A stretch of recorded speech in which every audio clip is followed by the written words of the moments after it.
Ya. Estamos grabando entonces.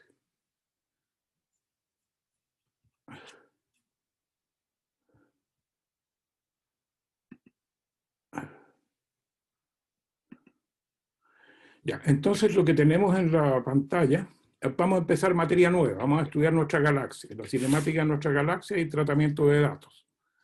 En cualquier momento me pueden interrumpir para hacer preguntas, no hay ningún problema. ¿Se ve bien el gráfico en la pantalla, la figura de la galaxia?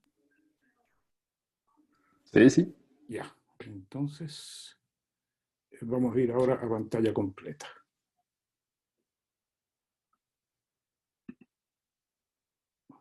Ya. ¿Se ve bien la pantalla completa? Con que me responda uno basta. ¿Sí? Ya. Sí, profe. Ya, entonces lo que tenemos acá es una reconstrucción de una colección de fotografías de toda nuestra galaxia. Lo que se ve al medio es el centro de la galaxia. Hacia la derecha está lo que se llama la galaxia del sur, que es visible desde nuestro hemisferio. Y hacia la izquierda la galaxia del norte, que es visible en alguna medida desde el hemisferio norte. Este tipo de representación, ustedes tienen que hacerse cuenta que es una cosa redonda, es un círculo que va hasta atrás de nosotros. Entonces, esto estaría mirando hacia el centro, esto estaría hacia adelante de nosotros, y hacia atrás, digamos, si miramos al revés del centro, al anticentro, veríamos lo que está acá en las esquinas.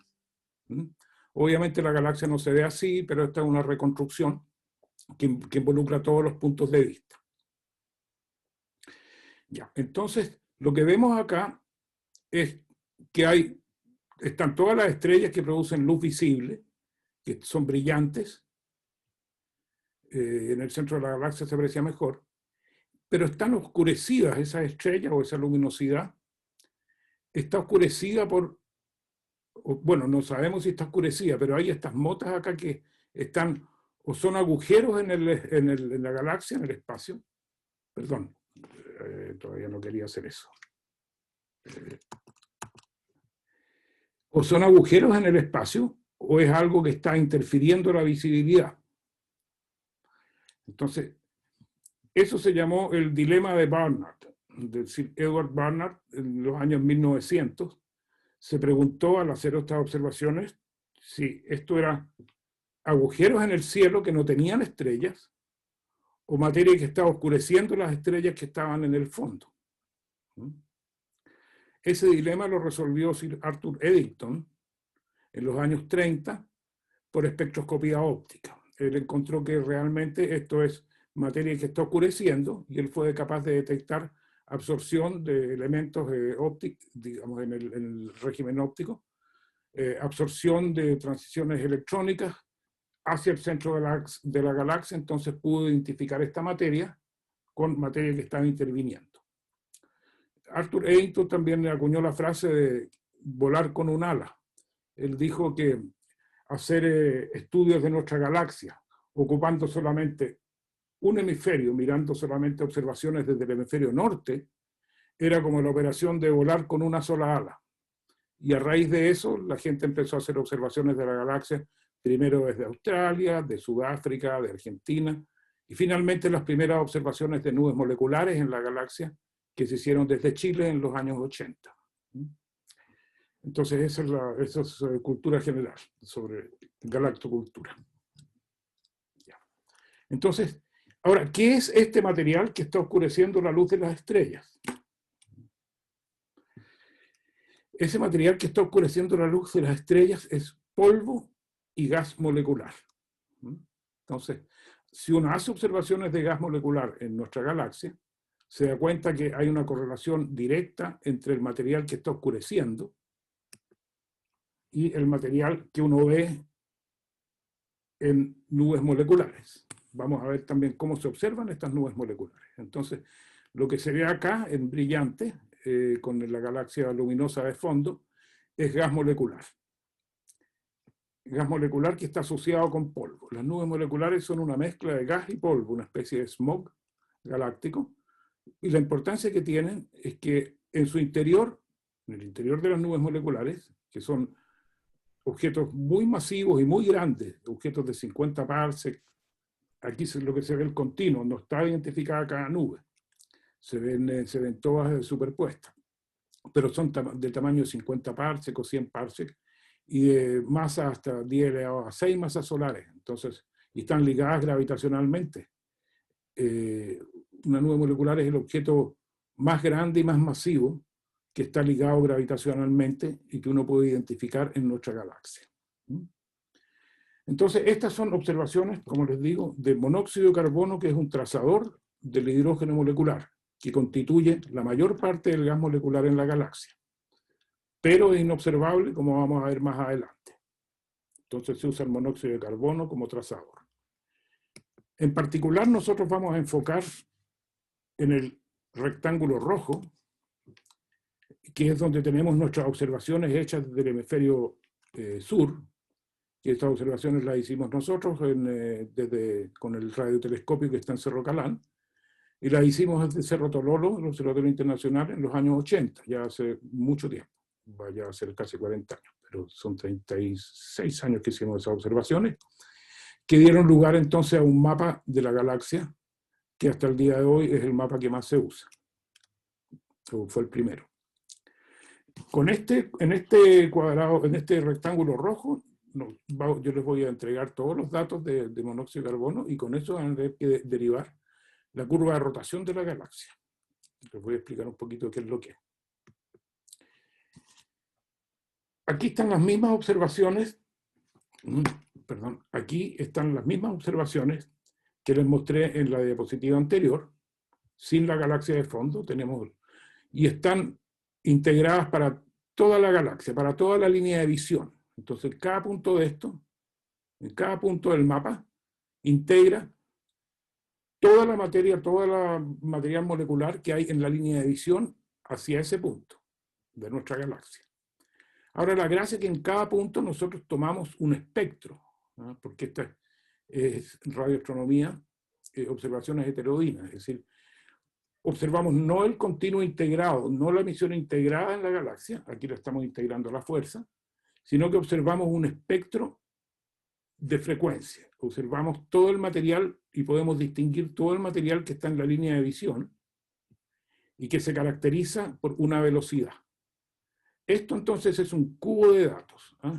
Estas son las coordenadas de la galaxia, que vamos a entrar a explicar de qué se tratan.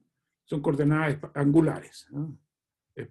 Coordenadas angulares, esta es la longitud galáctica, esta es la latitud galáctica, que vamos a ver cómo se definen. Y esto es, si yo sumo todos los espectros, digamos, en latitud, si yo hago colapsar este mapa, el cubo en latitud, lo que obtengo es la distribución de velocidad del material como función de la longitud. Entonces, esto es también acá en el mapa de abajo, este es un ángulo, el ángulo de longitud galáctica, una coordenada angular. Y esta coordenada que tenemos en la Y es velocidad con respecto al observador, que yo puedo derivar la velocidad con respecto al observador por medio de efecto Doppler, porque esa velocidad relativa con respecto al observador produce un efecto Doppler, un corrimiento de la frecuencia de la línea, que se puede medir muy precisamente, con lo cual puedo derivar la velocidad del objeto emisor. Entonces tenemos un cubo de datos que son longitud galáctica, latitud galáctica y velocidad con respecto al observador. Y con esto, en la zona pequeñita de la galaxia interna, que yo les mostré en un rectángulo rojo, que corresponde a esta zona de acá, vamos a derivar las propiedades de la rotación de nuestra galaxia. Nuestra galaxia, si la pudiéramos mirar desde arriba, se vería aproximadamente así. Obviamente no podemos, nosotros estamos parados, digamos, donde dice Sol, Sun, ahí estamos parados nosotros, y lo único que vemos es como vivir adentro de un plato y mirar un plato que tiene cierta transparencia, ¿no? Y que se puede mirar solamente adentro del plato, desde adentro. Entonces esto no lo vamos a ver nunca, y lo único que vamos a ver es lo que les mostré anteriormente, es la imagen de nuestra galaxia como un disco, Y a partir de esa imagen y de las velocidades, nosotros lo que queremos es derivar la estructura de nuestra galaxia y sus leyes de rotación. Entonces, aquí uno ve que en cada brazo, estos son los brazos espirales, en cada brazo espiral lo que tenemos son estrellas que se están formando, estrellas de alta masa, gas y polvo, que se ve aquí en celeste. Y las estrellas se ven en rojo. Y las estrellas están de alta masa que se están formando en los brazos espirales, están en el centro, en la parte más densa de las nubes moleculares, que es donde se forman. Entonces nosotros al ser capaces de observar la distribución del gas molecular en la galaxia, vamos a obtener dos cosas. Lo primero que vamos a obtener es la ley de rotación. ¿Qué es la ley de rotación? La velocidad angular en torno al centro galáctico como función de la distancia al centro galáctico. Se llama WdR. Eso es la curva de rotación. Que si la multiplicamos por R en cada punto, se obtiene VdR, que sería la curva de velocidad lineal, a diferencia de la curva de velocidad angular. Pero obteniendo una se obtiene la otra inmediatamente. Eso es lo primero. Lo segundo es una descripción aproximada de los brazos espirales de nuestra galaxia. Esa es la segunda, el segundo resultado de un mapa de toda la galaxia del hidrógeno molecular de nuestra galaxia trazado por el monóxido de carbono, la estructura espiral. Porque hay una pregunta que la gente se hace que se llama el unwinding dilema. Si la velocidad angular, primero vamos a descubrir que no es constante. La galaxia no rota como un cuerpo rígido, sino que la velocidad angular es monotónicamente decreciente con R. Es decir, a medida que yo me alejo del centro, la velocidad angular disminuye. Si la velocidad angular disminuye a medida que me alejo del centro, entonces, ¿cómo es que se mantiene la estructura espiral? Al cabo de un par de vueltas de la galaxia, si la velocidad angular no es uniforme, los brazos espirales deberían desenrollarse o deberían desarmarse, si es que fueran una estructura rígida. La respuesta es que no es una estructura rígida, como vamos a ver más adelante, sino que es una onda espiral de densidad. O sea, esto es un máximo de densidad donde la materia está rotando, está entrando y saliendo de los brazos espirales, pero al entrar, como la gravedad es mayor, entonces se juntan, las nubes moleculares colapsan y forman las estrellas al pasar el material por los brazos espirales. Y esa es la resolución del unwinding dilema. Ya. Eso lo podemos ver más adelante cuando tengan, si es que tienen preguntas. Ahora voy a dejar de compartir y voy a dejar de compartir pantalla para compartir la clase con el apunte. ¿Preguntas sobre las diapositivas que mostré?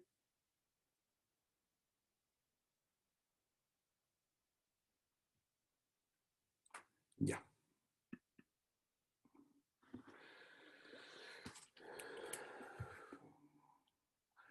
Ya, veo que tengo más gente. Está Daniel,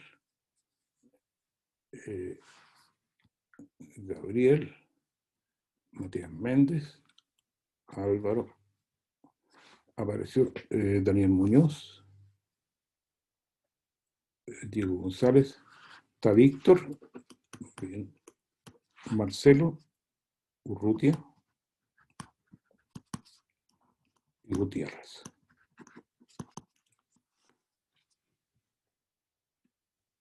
Ya, entonces ahora vamos a compartir la pantalla con los apuntes.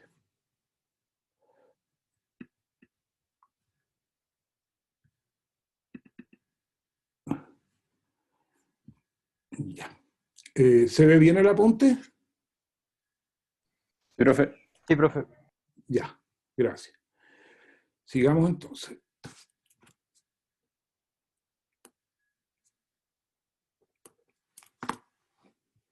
Como les dije,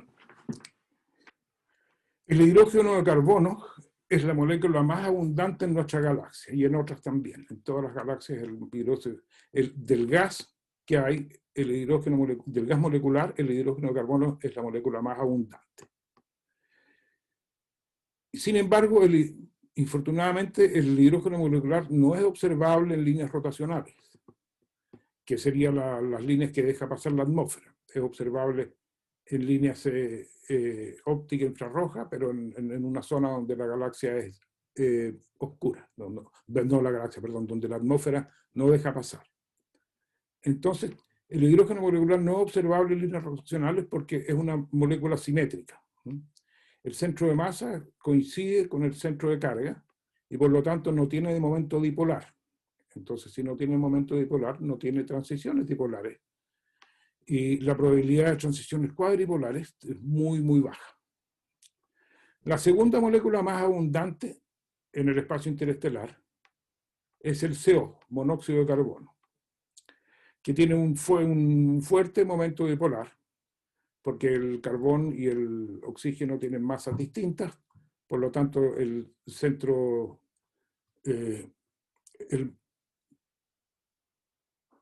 por lo tanto el centro de masa no coincide con el centro de carga, y sus transiciones son muy abundantes y se ven en casi todas las regiones de la galaxia, salvo en aquellas en las cuales el gas molecular es muy difuso. Incluso en aquellas se puede ver en absorción contra objetos brillantes en cuasares o cosas así. Pero para hacer mapas de la galaxia, entonces, el CO es la molécula más adecuada y se llama un trazador del gas molecular. Es el primer trazador. Y su razón aproximada, el CO sobre H2, es el orden de día a la -4. Es decir, hay una molécula de CO por cada 10.000 moléculas de hidrógeno molecular. Esa es la razón.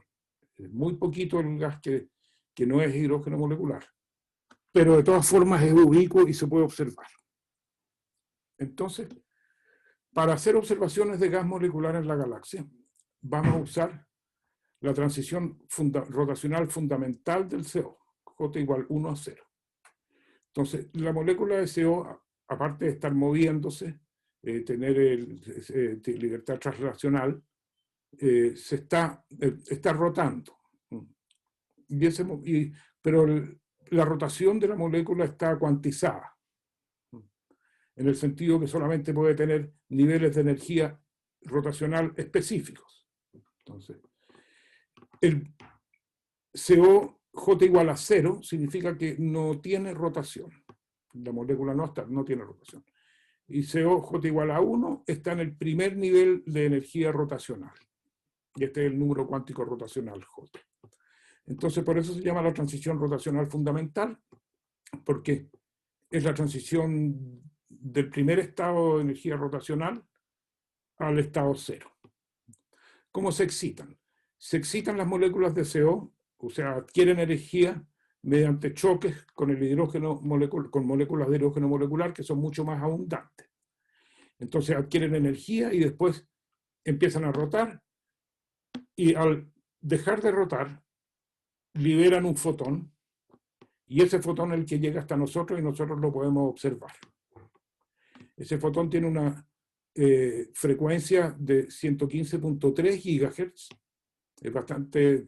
eso es la banda 3 de ALMA, es la tercera frecuencia en términos ascendentes que son importantes en astronomía molecular. Entonces, vamos a esta relación que CO como H2 es del orden de 10 a la -4, es muy aproximada. Entonces, nosotros tenemos que calibrar esa relación en nuestra galaxia. ¿Cómo lo hacemos? Expresamos esa relación como NH2 es igual a una constante chi por WCO, donde NH2 es la densidad de columna del hidrógeno molecular. Y esta es la integral sobre la línea de visión de la densidad volumétrica del hidrógeno molecular. Si yo tengo una nube molecular, mi línea de visión donde estoy observando pasa a través de esa nube, y al integrar sobre la densidad de esa nube a través de la profundidad de la nube que estoy mirando, eso se llama la densidad de columna. Esa densidad de columna para cualquier material, para átomos, para moléculas, esta es una definición muy general. También para nuestra atmósfera se ocupa la densidad de columna. Bueno, esa es su definición. Y por otro lado, WCO es la integral de la línea de CO como función de la velocidad sobre la velocidad a la cual estoy, sobre la velocidad donde la nube está presente. Vamos a ver que esta velocidad en realidad depende del ancho, este es el ancho en velocidad de la nube, pero depende del ancho en frecuencia en la cual nosotros la observamos. Como los espectros que mostré en la clase pasada, que había un gráfico de intensidad versus frecuencia, es la integral de la línea sobre la velocidad que uno deduce a partir del corrimiento en frecuencia Doppler. Eso lo vamos a ver un poquito más adelante. Esta es una relación que nosotros se puede calibrar en la galaxia y vamos a aprender más adelante cómo se calibra. Pero lo interesante es decir que a partir de las observaciones de CO, uno deriva la densidad de columna del hidrógeno molecular. Y si tiene el tamaño de la zona donde está observando, este es el delta S, entonces puede derivar también la densidad volumétrica, es decir, la cantidad total de hidrógeno molecular que hay. Si uno sabe el tamaño angular de la nube, puede calcular, y su distancia, puede calcular la masa de la nube molecular que está mirando. Esta constante chi es del orden de 2 por 10 elevado a 20 centímetros a la menos 2 partido por Kelvin kilómetro por segundo. Las unidades son, bueno, aquí está el centímetro a la menos 2, es partículas por centímetro cuadrado, que es la densidad de columna, y el WSO tiene unidades de Kelvin kilómetro por segundo, porque es esta integral. Y esto se calibra en nuestra galaxia, observacionalmente. Ya, entonces vimos de qué se tratan. ¿De qué se trata entonces las observaciones de CO, que es la línea más abundante que uno puede observar, para trazar, para encontrar la cantidad de material molecular en la galaxia, por un lado, y para encontrar sus propiedades? Y entre sus propiedades más importantes está la de trazar la cinemática de nuestra galaxia. Entonces tratemos de explicar cómo funciona nuestra galaxia. Si recuerdan la visión desde arriba de la galaxia, que les mostré en la diapositiva anterior, si aquí está el Sol, y esta es la línea de visión, line of sight, estamos mirando con nuestro telescopio en esta dirección. Y este es el plano galáctico según la transparencia que les mostré anteriormente. Entonces aquí tenemos el centro de la galaxia. Esto que está acá es la galaxia interior. El círculo se llama el círculo solar. El círculo solar es la colección de todos los puntos en nuestra galaxia que están a la misma distancia del centro galáctico que nuestro Sol. Entonces, el conjunto de todos los puntos que están a la misma distancia del centro galáctico que nuestro Sol se llama el círculo solar. La materia que está afuera del círculo solar, o la zona que está afuera del círculo solar, se llama el outer galaxy, o la galaxia externa. Entonces, estas son las coordenadas galácticas, son L, longitud galáctica, que es el ángulo en sentido antihorario con respecto a la recta que une el Sol y el centro de la galaxia. Entonces, si miramos hacia el centro galáctico, estamos mirando hacia L igual 0. A medida que vamos avanzando en forma antihoraria, vamos abriendo el ángulo L, que es el ángulo de longitud galáctica. La latitud galáctica, si ahora miro la galaxia de Canto, es el ángulo que forma la línea de visión hacia la cual estamos mirando con el plano galáctico, que se define como B igual 0. El plano galáctico, en la figura donde mostré la foto o la reconstrucción de la galaxia, era la línea que pasa exactamente cortando en partes iguales la parte de arriba y la parte de abajo de la galaxia. Entonces, y en el mapa que les mostré, la latitud galáctica entonces es la separación con respecto al plano. Y la longitud galáctica es la apertura con respecto al centro. Entonces las coordenadas son tal que hacia el centro galáctico es L igual 0, L igual 90, L igual 180 hacia el anticentro de la galaxia y L igual 270 hacia hacia el otro lado, digamos, hacia el lado derecho de la figura. Nosotros podemos ver desde como vamos a ver más adelante, podemos ver desde nuestro país, desde nuestro Chile, podemos ver desde L igual 60 aproximadamente hasta L igual 180, pasando por 270, 300, todas esas coordenadas, desde el anticentro hasta L igual 60, por la sencilla razón de que el centro galáctico está a menos de 30 grados de longitud, perdón, de declinación del ángulo de declinación. Entonces, eso quiere decir que la galaxia, el centro de la galaxia es un objeto del sur, como vamos a ver más adelante. Ya. ¿Preguntas hasta acá?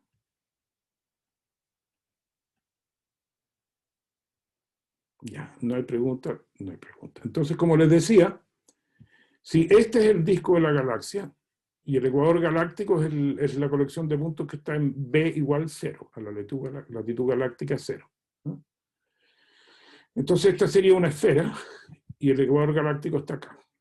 Este es el polo norte galáctico, ortogonal al plano, y el polo sur galáctico.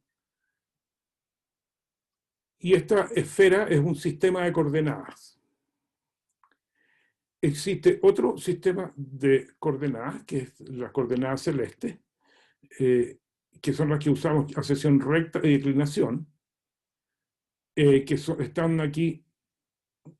Aquí está el plano de declinación 0, que es la proyección de las coordenadas terrestres de latitud y longitud terrestre hacia el cielo.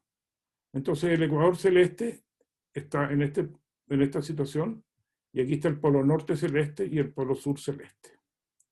Entonces, la galaxia, el disco de la galaxia y las coordenadas ecuatoriales no están alineadas, sino que forman un ángulo de 62 grados y medio. Y ese ángulo, y por otro lado, el centro galáctico está a menos 33 grados de declinación. Por lo tanto, el centro galáctico transita a elevación máxima, es decir, a 90 grados, adivinen por dónde. ¿Qué ciudad en el mundo conocen ustedes que tenga una latitud sur de menos de 33 grados? O sea, que esté a 33 grados de latitud sur.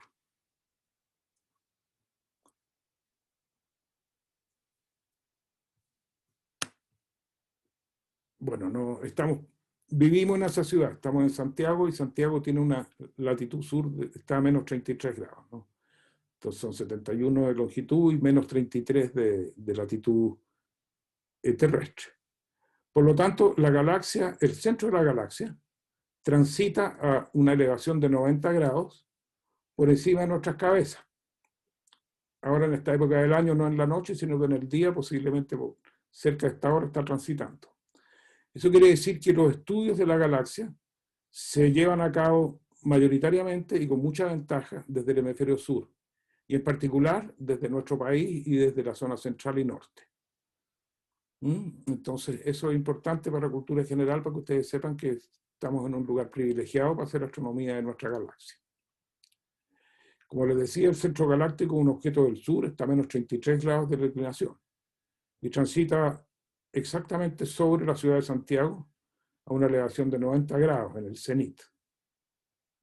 Y por eso es que la astronomía galáctica se lleva a cabo mejor con observaciones desde el hemisferio sur. ¿Profe? Dígame. Disculpe, con eso en mente, ¿por qué no hay como un observatorio más grande en Santiago? Porque en Santiago el clima no lo permite, porque es bastante más húmedo, hay más absorción, el clima no es tan seco como en el norte.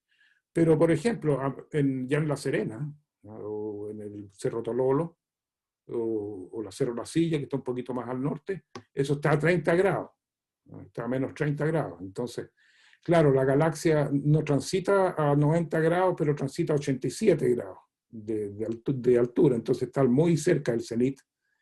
Y es mejor que, desde el punto de vista observacional, es mejor que no transite en el cenit exacto, porque uno tiene que parar de observar, porque el telescopio se vuelve loco. Si está mirando hacia 90 grados de elevación y tiene que moverse a otra parte, empieza a dar vueltas como un trompo, por razones que podré explicar en algún momento. Pero es, da exactamente lo mismo tener un observatorio a 33 grados de latitud sur que a 30 grados de latitud sur, o que a 24 grados de latitud sur, como es Alma y donde pasa el trópico.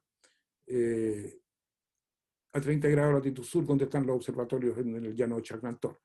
En todo caso, en cualquiera de los tres casos es óptimo. No, 3 o 7 grados no hacen una diferencia muy grande. Lo que transita sobre Santiago exactamente es más bien para el efecto de hacerlo interesante. Pero ciertamente que tenemos un telescopio para hacer observaciones de la galaxia en Santiago. No es muy grande, pero es el telescopio con el cual se hizo el mapa que les mostré originalmente, que le mostré, primer mapa que les mostré al principio de la, de la clase. Así que también los observatorios, los telescopios pequeños, si están bien equipados, son muy útiles porque permiten hacer mapas grandes del cielo en un tiempo limitado. Si yo pongo a hacer un mapa de toda la galaxia al telescopio ALMA, se va a demorar décadas porque la resolución es muy pequeña, o sea, la cobertura es muy pequeña, y entonces en tomar cada punto se va a demorar mucho. Ahora ha aumentado mucho la rapidez y se pueden hacer levantamientos de la galaxia, pero es difícil hacer un levantamiento de la galaxia, un survey de la galaxia completa con un telescopio grande porque demora mucho. Entonces los telescopios pequeños son muy útiles para eso. Ya, vamos a hacer un alto de 5 minutos, si les parece, para seguir las reglas de la facultad. Entonces continuamos a las 16:58. Permiso.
Ya, seguimos con la clase entonces. ¿Se ve bien el apunte? Sí, profe. Ya, muchas gracias. Vamos a ver entonces lo que les dije de la rotación de la galaxia, la rotación diferencial. La rotación diferencial quiere decir que la velocidad omega de R varía con R. No tiene una velocidad angular constante, es decir, no rota como un sólido. Para ello, primero vamos a definir cuál es nuestro sistema de referencia con respecto a la velocidad. Lo primero que tenemos que hacer, es decir, desde qué objeto va a estar en velocidad cero en nuestro sistema. Entonces, el sistema que vamos a usar se llama Local Standard of Rest, es el LSR. Entonces, cuando yo diga VLSR, es la velocidad con respecto al sistema local de referencia. Y se define como la velocidad de una partícula de prueba que se mueve alrededor del plano de la galaxia en la órbita cerrada que pasa a través de la posición del Sol. El Sol se mueve entonces con respecto al sistema LSR y se mueve porque no tiene movimiento circular puro, sino que tiene movimiento también peculiar. Y ese movimiento peculiar es de 16.5 kilómetros por segundo hacia L igual, las coordenadas L, galácticas, L igual 53 y B igual 25 grados. Estos son datos que los pueden obtener les voy a dar después el libro de referencia para esta unidad, donde pueden encontrar todo esto.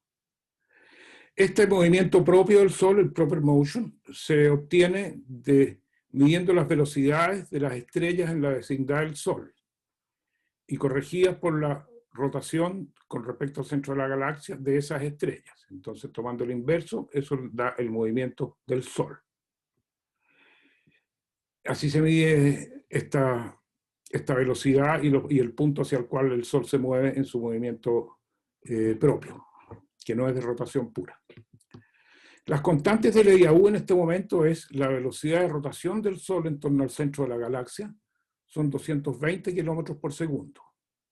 Y la distancia aceptada del Sol al centro de la galaxia es de 8.5 kiloparsecs. Esto varía con el tiempo a medida que las mediciones se van afinando. Cuando yo empecé con astronomía galáctica, esta constante era 250 en los años 80, y la constante R0, RSAN, era 10 kiloparsecs. Pero se ha ido disminuyendo con el tiempo a medida que se han efectuado mediciones más precisas, utilizando paralaje y otras técnicas. Pero por ahora estas son las aceptadas y las que ustedes van a tener que usar en su trabajo, en su tarea. Ya, veamos entonces cómo se mueve el material alrededor de la galaxia. Primero examinemos qué es lo que es la velocidad tangencial y el punto subcentral. En cada dirección, en cada línea de visión, esta es una línea de visión que se denota por la flechita, va a haber un punto en el cual hay un acercamiento máximo a la galaxia. Y en ese punto, el trazo de la línea de visión es paralelo al círculo de radio R1 en este caso, y esa es la distancia mínima en que la línea de visión, o sea, mi línea de visión ve muchos puntos, y esos puntos están a distintas distancias del centro galáctico, distintos R. Pero va a haber un punto R1, en este caso, en el cual ese acercamiento, ese radio va a ser mínimo. Y ahí va a haber una velocidad del material que se está moviendo, el material se está moviendo en este círculo, en el cual yo voy a llamar V de R1 y va a ser la velocidad tangencial para esa línea de visión o ángulo L1. Para otro ángulo L2, la línea de visión va a ser tangente a una circunferencia de radio R2 en este punto, que sería el punto tangencial donde está la velocidad V de R2. Entonces, la velocidad aquí se llama velocidad tangencial y el punto R, el punto se llama, el punto R aquí, el punto se llama punto subcentral y está a una distancia R1 del centro galáctico y con una velocidad v de R1. Velocidad tangencial y punto subcentral, definición. Entonces, en ese caso, la cosa está más o menos fácil para determinar cuál es ese R1. Tanto para los puntos P1 como para P2, R va a ser igual a R0, que es la distancia entre el Sol y el centro de la galaxia, por el seno de L, el seno de este ángulo que es la longitud galáctica, para esa línea de visión.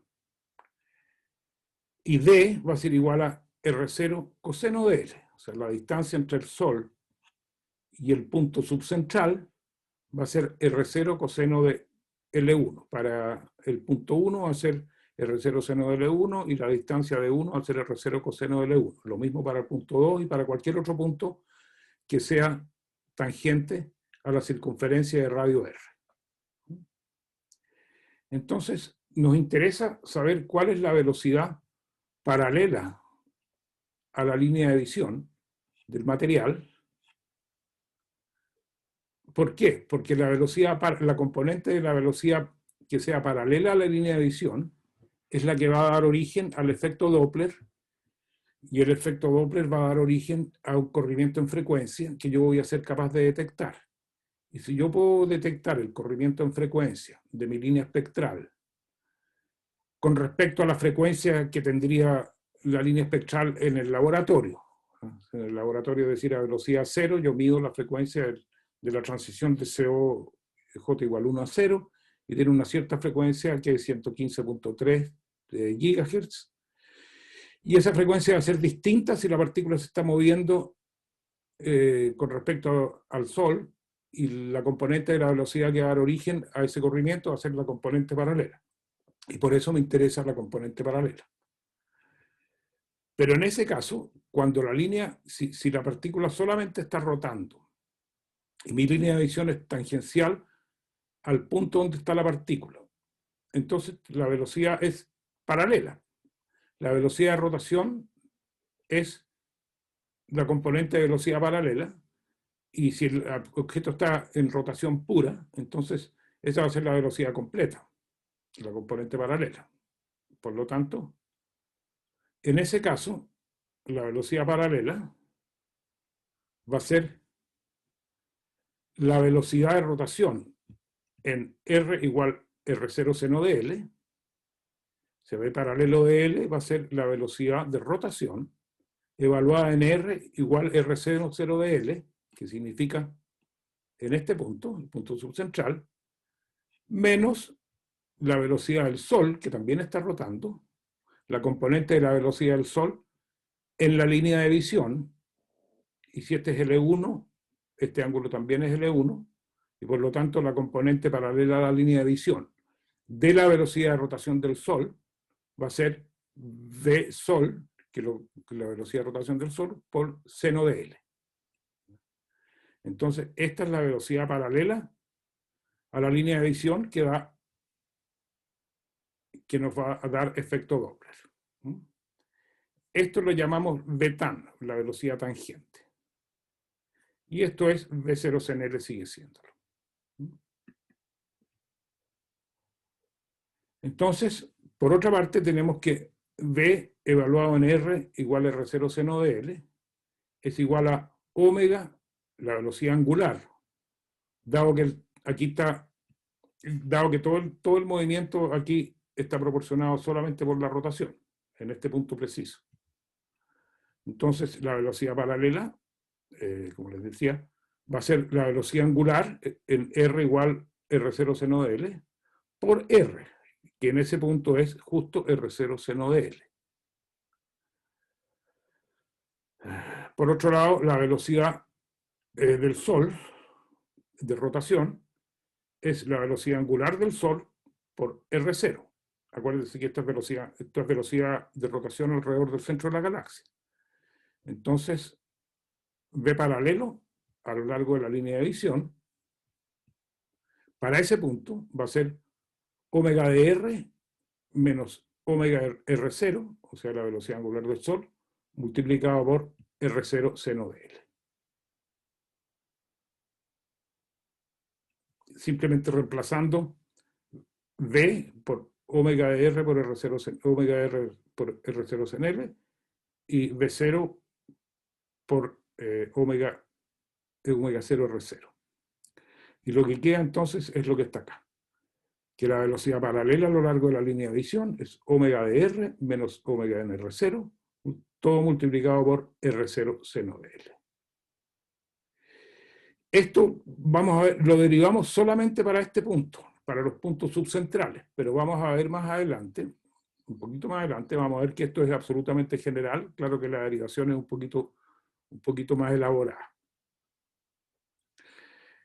Tenemos que darnos cuenta que esta velocidad, ¿qué significa que estemos en rotación diferencial? Significa que si rotación diferencial monotónicamente decreciente, es que si R1 es menor que R2, entonces omega R1 es mayor que omega R2. Es decir, la velocidad angular del material que está rotando en la galaxia aumenta en la medida que nos acercamos al centro de la galaxia y disminuye en la medida que nos alejamos. Ahora, todos nuestros cálculos y nuestra derivación nos vamos a referir solamente a la galaxia interna, R menor que R0, o R SAN. Ahora vamos a dar una demostración de plausibilidad de por qué la curva de rotación es monotónicamente decreciente. Entonces, la curva de rotación es V rot de R, velocidad de rotación de R, que es omega R por R. Da lo mismo si la derivamos como velocidad lineal o velocidad angular. Ya, entonces,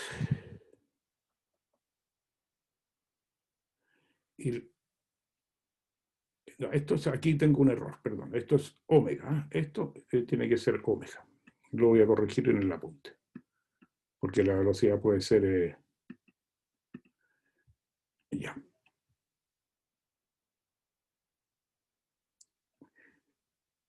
Por ejemplo, vamos a suponer que MDR es la masa total de la galaxia dentro de un círculo o dentro de una esfera de radio R.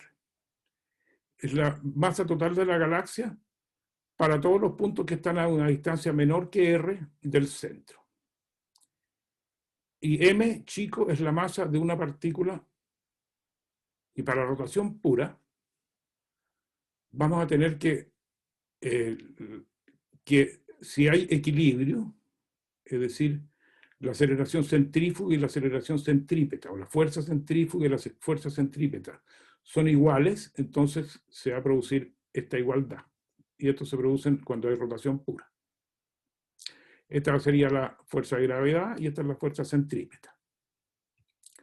Entonces, de acuerdo a esto, V de R, si yo despejo aquí, se me va la masa de mi partícula, y lo que me queda aquí es que V de R es la raíz de G por la masa dentro de la esfera o círculo de radio R dividido por R. Esto es solamente álgebra. Entonces, omega de R es V de R partido por R, es raíz de G por M de R y partido por R cubo.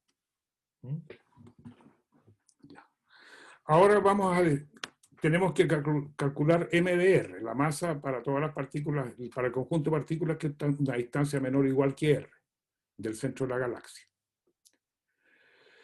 Entonces, vamos a suponer que el material que estamos examinando tiene una densidad ρ y que es uniforme, en el sentido que M de R, o sea, la masa interior a R, es igual a ρ por el volumen interior a R.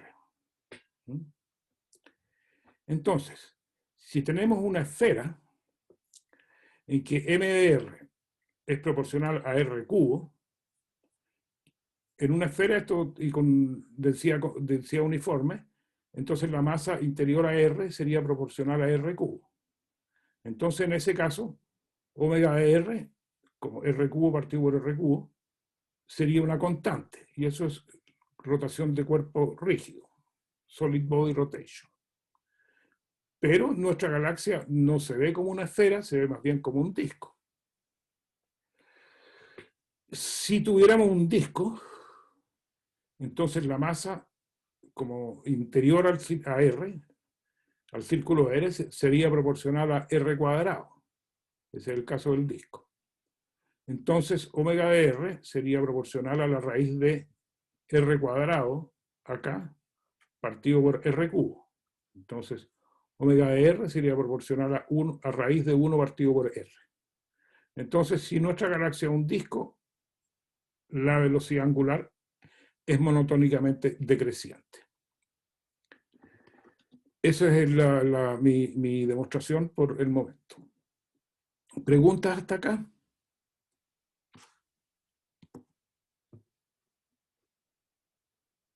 Bien. Veamos entonces el efecto Doppler, que es lo que es el ingrediente que nos está faltando de definir. La frecuencia observada para una partícula no relativista, esto es física newtoniana, la frecuencia observada para una transición molecular, óptica o lo que sea, es igual a 1 menos delta B partido por C por la frecuencia en reposo. Donde delta B es la velocidad de la fuente menos la velocidad del receptor, o sea, la velocidad nuestra. Y nu0 es la frecuencia en reposo, es decir, cuando yo efectúo el experimento en el laboratorio. Entonces, de acá, y si yo puedo despejar llamando delta nu menos nu0, entonces nu menos nu0 acá es menos delta B sobre C por nu0. Entonces, delta nu sobre nu0, o sea, el cambio porcentual, es igual a menos delta B sobre C. Lo que yo mido, lo que mi receptor mide, es la frecuencia de la emisión que estoy recibiendo, mide frecuencia. A partir de esa frecuencia, conociendo la frecuencia en reposo de la transición, yo puedo derivar la velocidad del objeto que está emitiendo relativa a la velocidad nuestra. Entonces, estas son lo que vamos a usar para hacer todos nuestros cálculos. La velocidad relativa con respecto a nosotros en el sistema local de referencia. Lo interesante acá es que si delta nu es menor que 0, delta B es mayor que 0. O sea, el corrimiento, si baja la frecuencia, quiere decir que la velocidad que se está alejando, el objeto se está alejando, y eso se llama redshift, corrimiento hacia el rojo. Porque hacia el rojo, bueno, la velocidad aumenta y la frecuencia disminuye, eso se va corriendo hacia el rojo. Y la velocidad de la fuente es mayor que la velocidad del receptor. Si delta nu es mayor que 0, por otro lado, eso es corrimiento hacia el azul, es blue shift, y delta B es menor que 0, quiere decir que la fuente se está acercando. Su velocidad es negativa. Entonces la velocidad de la fuente es menor que el del REC. Y eso es blue shift. Entonces, si yo tengo un espectro T sub A versus frecuencia, en que tengo un corrimiento positivo en frecuencia, suponiendo que en el centro está el nu0, o sea, la frecuencia en reposo, que corresponde a velocidad 0 en el sistema local de referencia. Si tengo un corrimiento, como les digo, en frecuencia que es positivo, el corrimiento en velocidad que voy a derivar va a ser negativo. La fuente se está acercando. Solamente eso, porque generalmente cuando uno transforma un espectro de intensidad versus frecuencia a intensidad versus velocidad relativa y cambia el signo, bueno, se puede uno confundir, pero eso es natural que ocurra y viene de la teoría. Ya, finalmente lo que vamos a ver es cómo se calibra entonces NH2 versus WCO. Ahora que ya sabemos lo que es WCO y ya sabemos un espectro, este espectro, por ejemplo, de temperatura antena versus velocidad, el área bajo la curva del espectro, una vez que está transformado de frecuencia a velocidad, el área de la curva de la línea, bajo la curva de la línea, se llama WCO, y es la intensidad integrada en velocidad, como lo habíamos definido anteriormente. Entonces, ¿cómo se calibra este factor chi? Lo que hacemos es observar muchas posiciones en la galaxia, en el disco galáctico, en monóxido de carbono, en CO, y en emisión de rayos gamma. Y vamos a ver por qué es rayos gamma. Entonces lo que vamos a tener es que la intensidad medida en radiación gamma va a ser igual a una constante, que es la emisividad. La emisión gamma proviene de los nucleones, del choque entre nucleones y, bueno, lo vamos a ver más adelante. Pero esta es una constante de proporcionalidad, es la emisividad por nucleón, por el número de átomos de hidrógeno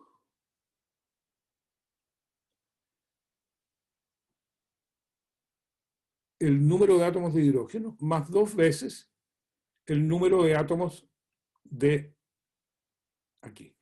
Y gamma es la emisividad por nucleón por el número de nucleones. Es la emisividad por nucleón multiplicado por el número de átomos de hidrógeno, que tiene un nucleón cada uno, por 2 veces el número de moléculas de hidrógeno, que tienen 2 nucleones cada una. Entonces, el NH1, la densidad de columna del hidrógeno atómico, yo la puedo derivar directamente de la línea de 21 centímetros del hidrógeno atómico. El hidrógeno atómico tiene una línea de 21 centímetros que se llama el spin-spin line.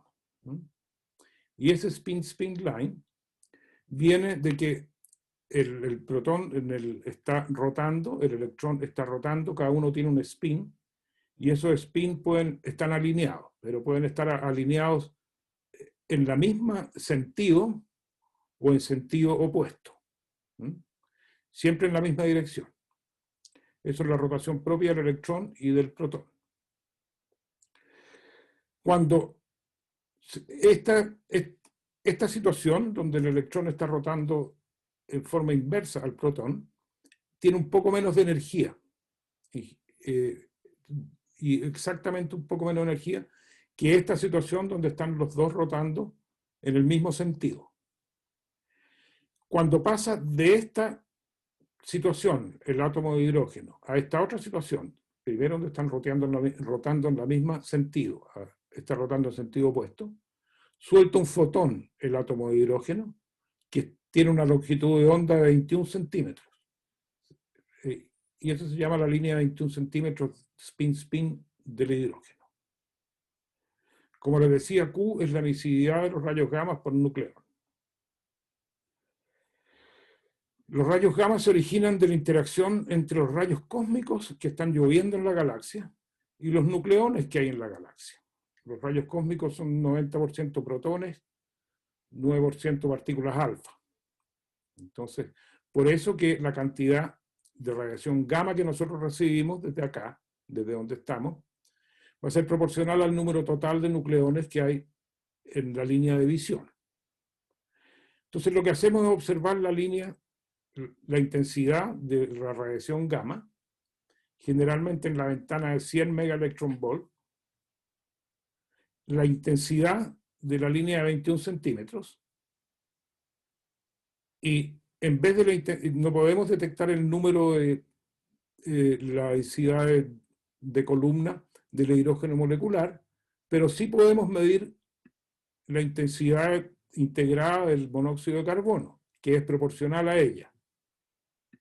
Entonces hacemos eso en muchas posiciones en la galaxia y observamos la intensidad, radiación gamma, Este lo medimos directamente, observándolo en la línea de 21 centímetros.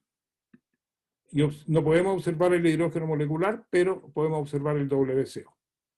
Entonces tenemos dos incógnitas: la emisividad por nucleón y la proporcionalidad, la constante proporcionalidad entre el hidrógeno molecular y la intensidad integrada del monóxido de carbono. Entonces, como observamos en muchos puntos, podemos hacer un fit, una regresión, y derivar, a partir de muchas observaciones, derivar el número Q, la emisividad, y el número chi, que es la proporcionalidad entre el hidrógeno molecular y la emisión integrada del monóxido de carbono. Y eso se hace, y lo que nos da es una constante chi, que es del orden de 2 por 10 a la menos 20, 2 por 10 elevado a 20, centímetros a la menos 2 partido por kilómetro por segundo. Y así se calibra. Entonces, estos procedimientos se ejecutan una vez observando toda la galaxia, y es válido, también se puede hacer en el infrarrojo, en ciertas bandas del infrarrojo también, con distintos motivos a los que yo enuncié acá, pero con esta nos vamos a guiar, que es la proporcionalidad, la constante chi.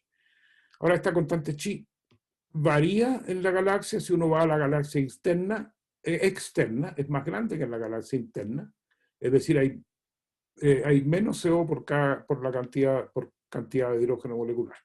Pero en la zona donde nosotros vamos a estar trabajando, que es la galaxia interna, entre R igual 2 kiloparsec y R igual 8.5 kiloparsec, que es la distancia del Sol al centro de la galaxia, es aproximadamente constante. Entonces podemos usarla. Ya, entonces, ya. Hasta aquí vamos a llegar hoy día. La clase que viene vamos a ver, ya vamos a derivar la ecuación maestra de la cinemática galáctica para cualquier posición, no solamente para los puntos subcentrales como lo hicimos hoy día, sino que vamos a derivar la ecuación maestra en general. Y lo que quiero que nos quedemos ahora es con esto que está acá, ¿no? Este cubo de datos, en cada posición yo tengo una observación, pero en cada posición yo tengo un espectro, yo tomo un espectro. Y este espectro es temperatura antena versus velocidad. Entonces, esto me define un cubo de datos, que tiene dos coordenadas espaciales, o angulares en este caso, longitud galáctica y latitud galáctica, y una coordenada de velocidad, que vendría siendo el tercer eje de mi cubo de datos. Entonces, lo que van a hacer en la auxiliar que sigue es aprender a trabajar con un cubo de datos, y que ser capaz, le dan un cubo de datos de longitud, latitud y velocidad, sean capaces de leerlo primero, cargarlo el cubo. Yo se los voy a dar en formato FITS, que es el formato usual de la astronomía. El formato FITS es un formato que es un formato de texto que se puede transformar, que ustedes al leer el formato de texto primero tiene el encabezado y después tiene una hilera de números. El encabezado les dice cómo leer la hilera de números para reconstruir el cubo de datos según sus coordenadas. Entonces, yo lo que les digo que, y este cubo de datos contiene en cada uno de sus puntos un número, y ese número es la temperatura de antena que medimos en esa posición, en esa longitud galáctica, en esa latitud, y para esa velocidad dada. Entonces, el dato es la temperatura de antena. Lo que quiero que aprendan a hacer primero es a encontrar para un LBB, un conjunto de coordenadas LBB, encontrar la temperatura de antena correspondiente en el cubo y poder guardarla en un archivo. Y para una serie de búsquedas, poder guardar el resultado de esa serie de búsquedas en un archivo. Después también me gustaría que aprendieran a hacer hacer una integración. Por ejemplo, integrar en todo el eje de velocidad y hacer el mapa longitud-latitud de intensidad integrada en velocidad, que es lo que les mostré al principio de la clase en mi diapositiva. Entonces, encontrar un punto, encontrar la integral del cubo en cualquiera de sus direcciones, o cortar un plano. Por ejemplo, pueden encontrar el plano B igual 0, cuál es la distribución. Un plano en el cubo va a ser una imagen, o una pseudoimagen. Entonces, un corte en B igual 0 va a ser un mapa de longitud-velocidad, que se llama, en las dos coordenadas restantes, longitud-velocidad. Y eso me interesaría que aprendieran a extraer un plano a partir de un cubo. Eso. Y para eso, entonces, usualmente se hace en Python, o lo han hecho en las últimas, durante casi todos los cursos que he dado, lo hacen en Python, y eso es la materia de la próxima auxiliar. No sé si en la próxima auxiliar también van a tener preguntas sobre la tarea. Si no las tienen, bueno, ahí verán, o si las tienen para la próxima semana, pero también está el auxiliar, el profesor auxiliar está prevenido para contestar preguntas sobre la tarea que está en curso. La tarea que está en curso tiene un plazo de 2 semanas, y eso cae, a ver, el 28, el 5, el 12, justo el día feriado, y la semana del 12 al 17, me parece que es una semana de vacaciones, ¿no?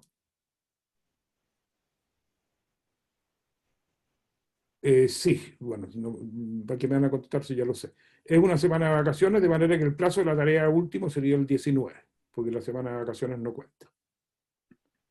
Ya, entonces ahora voy a dejar de compartir pantalla.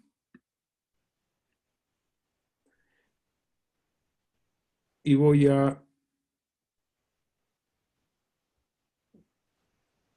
darle a Víctor. Lo voy a hacer coanfitrión. ¿Me escucha? Para que pueda compartir pantalla con ustedes. Listo. Lo voy a...